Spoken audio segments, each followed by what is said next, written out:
1984 के सिख विरोधी दंगों की एसआईटी, 13,000 करोड़ रुपए की नीरव मोदी पीएनबी घोटाले की जांच, सीबीआई में कई बड़े पद और फिर त्रिपुरा पुलिस के सबसे बड़े अधिकारी यानी डीजीपी। लेकिन आज वही नाम एक ऐसी खबर की वजह से सुर्खियों में जिसने पूरे देश को चौंका दिया। आखिर कौन थे अनुराग धनखड़? आइए जानते हैं उनके पूरे सफर की कहानी। अनुराग धनखड़ 1994 बैच के त्रिपुरा कैडर के भारतीय पुलिस सेवा यानी आईपीएस अधिकारी थे। अपने करियर का बड़ा हिस्सा उन्होंने त्रिपुरा में बिताया और करीब 16 वर्षों तक राज्य में अलग अलग महत्वपूर्ण जिम्मेदारियां संभाली। कानून व्यवस्था बनाए रखने और पुलिस प्रशासन को मजबूत करने में उनकी अहम भूमिका मानी जाती है। हाल ही में उन्हें त्रिपुरा का पुलिस महानिदेशक यानी डीजीपी नियुक्त किया गया था। इससे पहले वे राज्य में डीजीपी इंटेलिजेंस के पद पर तैनात थे। उन्होंने अमिताभ रंजन की जगह यह जिम्मेदारी संभाली थी।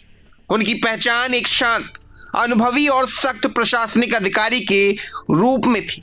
लेकिन अनुराग धनखड़ की पहचान सिर्फ त्रिपुरा तक सीमित नहीं थी। देश भर में उनका नाम उस वक्त सबसे ज्यादा चर्चा में आया था जब उन्होंने सीबीआई में रहते हुए देश के सबसे बड़े बैंकिंग घोटालों में शामिल पंजाब नेशनल बैंक यानी पीएनबी घोटाले की जांच का नेतृत्व किया।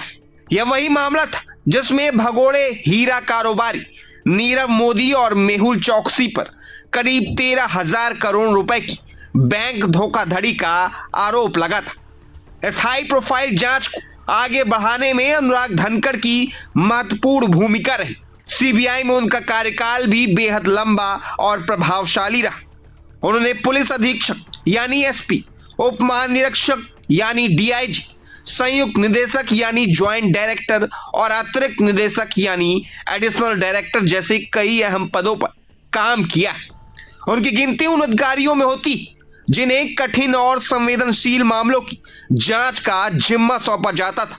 यही नहीं, गृह मंत्रालय के अधीन गठित 1984 की सिख विरोधी दंगों की विशेष जांच टीम यानी एसआईटी के अध्यक्ष के रूप में भी उन्होंने काम किया है। इस दौरान कई पुराने मामलों की दोबारा जांच शुरू हुई और कानूनी कार्रवाई को आगे बढ़ाया गया। उनके इस कार्यकाल की भी काफी चर्चा हुई थी। अनुराग धनखड़ ने केवल सीबीआई में ही नहीं बल्कि केंद्रीय औद्योगिक सुरक्षा बल यानी सीआईएसएफ में भी महानिरीक्षक कार्मिक के रूप में सेवाएं दी। इसके अलावा वर्ष 2003 और 2004 के दौरान वे संयुक्त राष्ट्र यानी यूएन के कोसोवो मिशन का भी हिस्सा रहे। वहीं 2005 से 2013 और फिर 2016 से 2023 तक केंद्रीय प्रतिनियुक्ति पर रहते हुए उन्होंने bureau of police research and development CISF और सीबीआई जैसी संस्थाओं में कई अहम जिम्मेदारियां निभाई। यानी करीब 3 दशक के करियर में अनुराग धनखड़ ने राज्य पुलिस से लेकर सीबीआई, सीआईएसएफ और अंतर्राष्ट्रीय मिशन तक अपनी सेवाएं दी। बड़े आर्थिक अपराधों की जांच हो, संवेदनशील दंगों की जांच हो या फिर पुलिस प्रशासन की जिम्मेदारी, हर मोर्चे पर उनका नाम एक अनुभवी अधिकारी के रूप में लिया जाता रहा।